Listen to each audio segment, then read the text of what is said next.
Gusto mo ba mag-umpisa ng piso Wi-Fi business? Pero ambisyoso ka eh. Tulad ko. Gusto mo yung mura na hassle-free pa? Low maintenance to no maintenance at all. Yung negosyo na walang sakit sa ulo. Meron ba nun? Sa totoo lang po mga ka-IT, kung walang sakit sa ulo, hindi po yan negosyo. Ayuda po yan. Mabuti na lang may nakapag-isip ng ganitong ideya. Eto lang. Umada EAP110. May piso Wi-Fi business ka na from Gigahertz Electronics. Tara, unbox natin.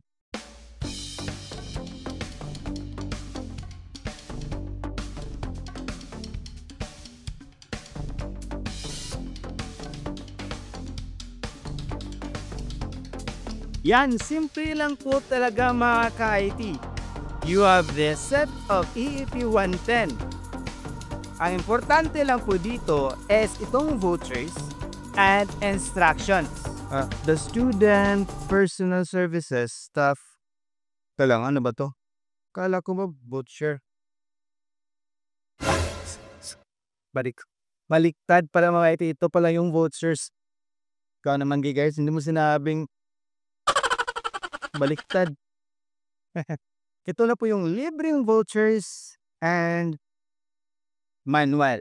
I-try natin i-follow ang instructions. Sabi po dito, POA from POA adapter to antenna or AAP110. Then LAN from POA adapter to LAN 1 sa ating ISP modem router. Ganun lang kadali. Pwede ka na makapag-umpisa ng piso Wi-Fi business. Ngayon naman, palitan naman po natin ang Wi-Fi name or ang SSID ayon po sa gusto natin. Para magpag-login po tayo gamit itong given na username and password, we need to connect sa Wi-Fi ng ating AAP110. Once connected na,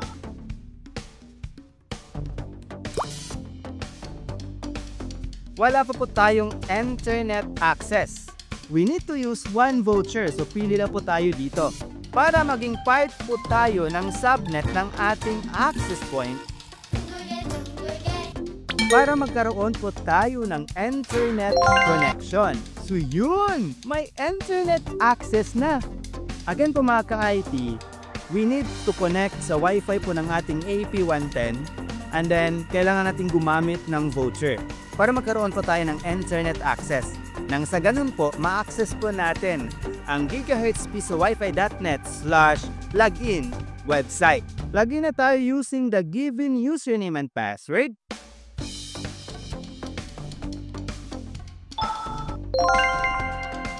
Click My Sites. Edit site. Type your desired SSID or Wi-Fi name. Sa akin, Kuya IT_PH. You can choose voucher code format. So, pwedeng numbers, letters, or both letters and numbers. Don't forget to save. Then, automatically, dahil bago na po yung SSID or Wi-Fi name ninyo, you will be disconnected. So, connect lang po tayo sa bago nating SSID. Sa akin, itong Kuya IT_PH. And we have to use another voucher to get an internet access. Marami pa naman, di ba? So, yun! Connected na naman po tayo ulit. This time, gamit na ang sarili nating SSID or Wi-Fi name. Oh, di ba? Walang sakit sa ulo? Parang ayuda lang. You can also change the brand name dito. Sa portals pa rin. Select brand, then dito sa brand Wi-Fi name.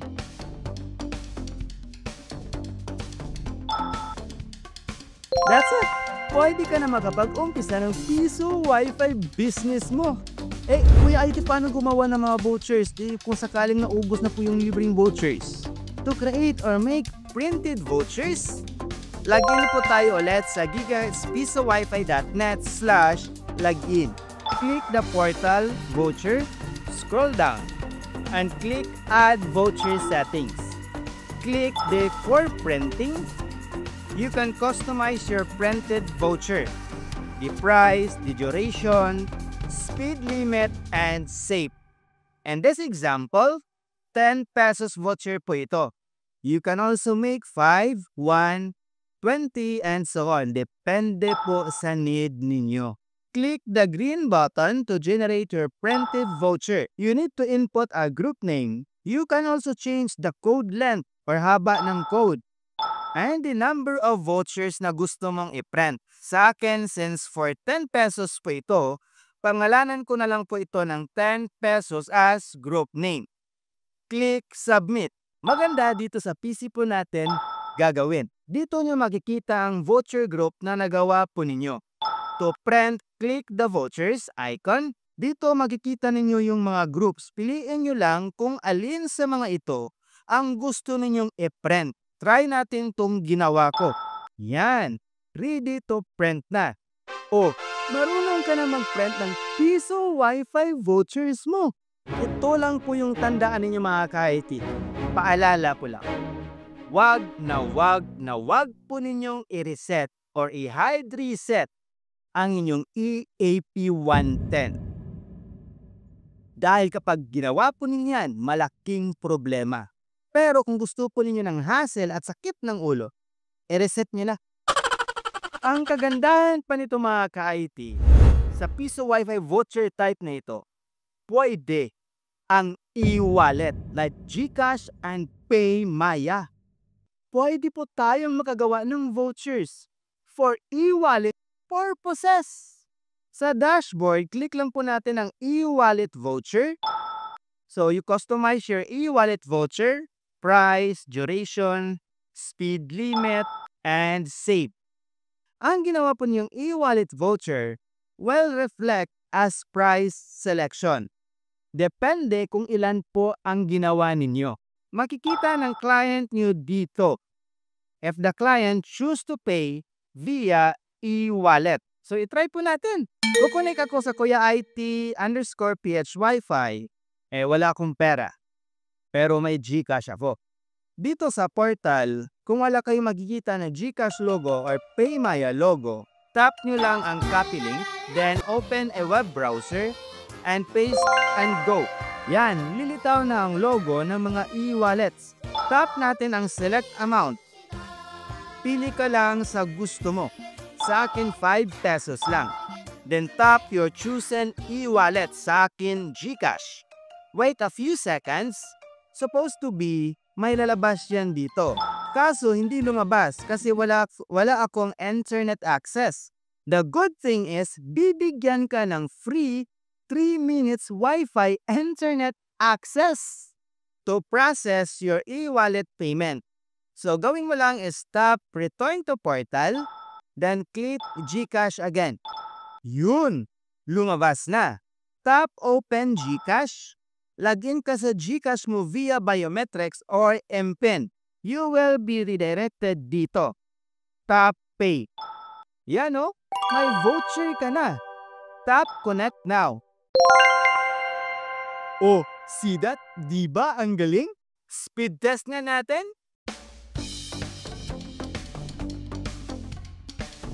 O diba gumana din ang speed limit natin na 5 Mbps?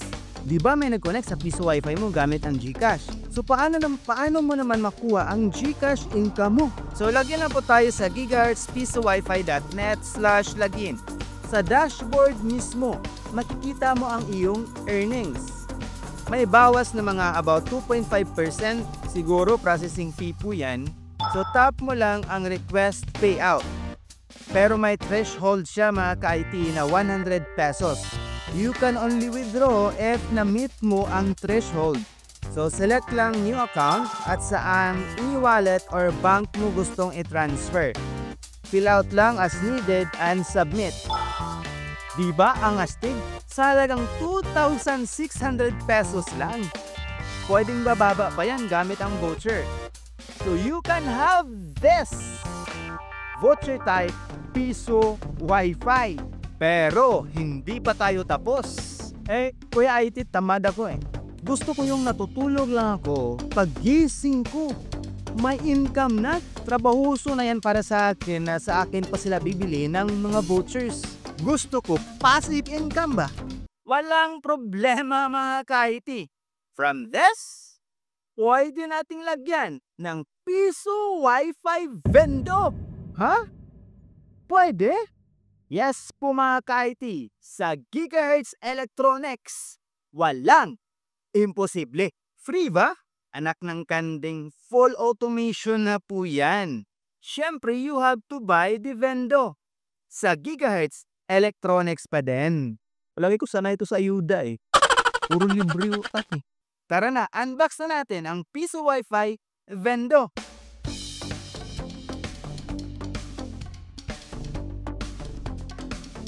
Wow, grabe yung balot mga ka-IT. Kaya safe na safe talagang dumating sa akin yung piso Wi-Fi vendo from Gigahertz Electronics. Grabe sa safety. Ilang bubble wrap, parang kristal pinadala eh. Siniguro talaga na makarating ng maayos. Kita nyo yung Ethernet cable? Nakabalot pa from end to end. Grabe!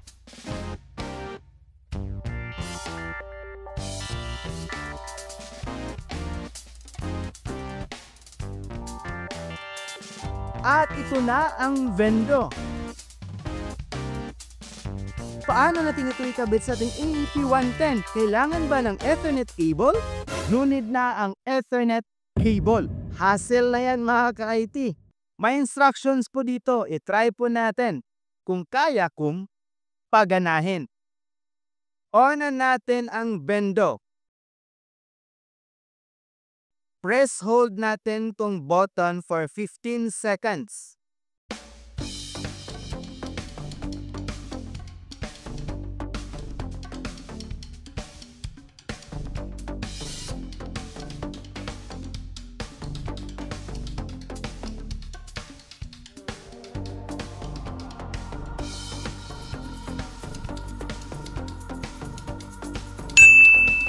Para lalabas tong PIO Wi-Fi vendo.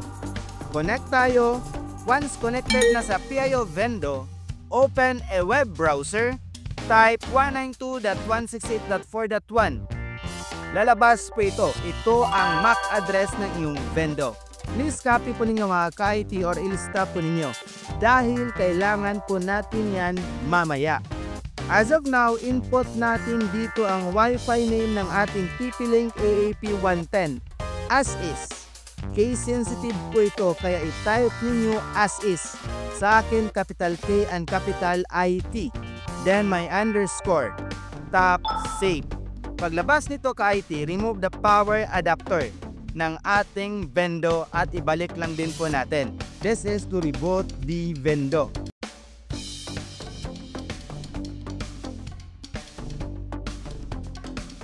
Connect na tayo sa Wi-Fi ng TP-Link AEP-110. Login to gigahertzpisowifi.net/login. Sa My Sites, tap Add Vendo. Type the vendor name, any vendor name, okay lang. Input the MAC address kanina na pinasave ko po sa inyo. Set speed limit. Then yung pricing.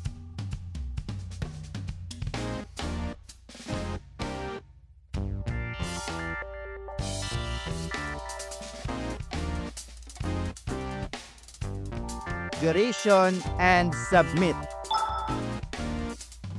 Then, kung titingnan natin dito sa Gigahertz Piso Wi-Fi dashboard, naka-adapt na po successfully ang pag-setup po natin sa ating vendo at TP-Link AEP-110. So, i-try na nating maghulog ng coins.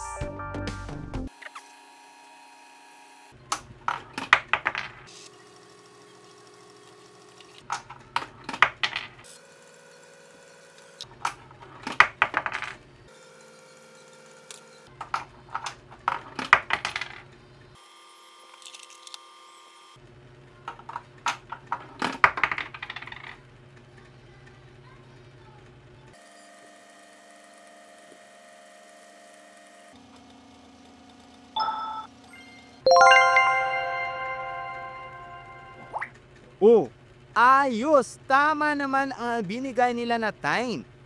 We are now set to earn from Piso Wi-Fi Vendo po natin. Ay, na-brown out. Anong mangyayari sa ating Vendo? Don't you worry po mga ka-IT. Pagbalik ng ilaw, saksak nyo lang ulit. Bigyan nyo lang ng mga 5 minutes para at least ready na silang dalawa, si Vendo at si AP110. And everything will go back to normal. In case na may ma-encounter po kayong problema mga ka-IT, unplug nyo lang yung Vendo at plug po ninyo ulit. Usually, that will solve any issues. Bago ko pala makalimutan mga ka-IT, to track your time, copy-paste lang ko ito sa web browser to keep track sa inyong remaining time. Isa pa sa maganda nito mga ka-IT, in case na masira po ang Wi-Fi Vendo ninyo, tuloy pa rin ang Piso Wi-Fi business mo gamit ang voucher.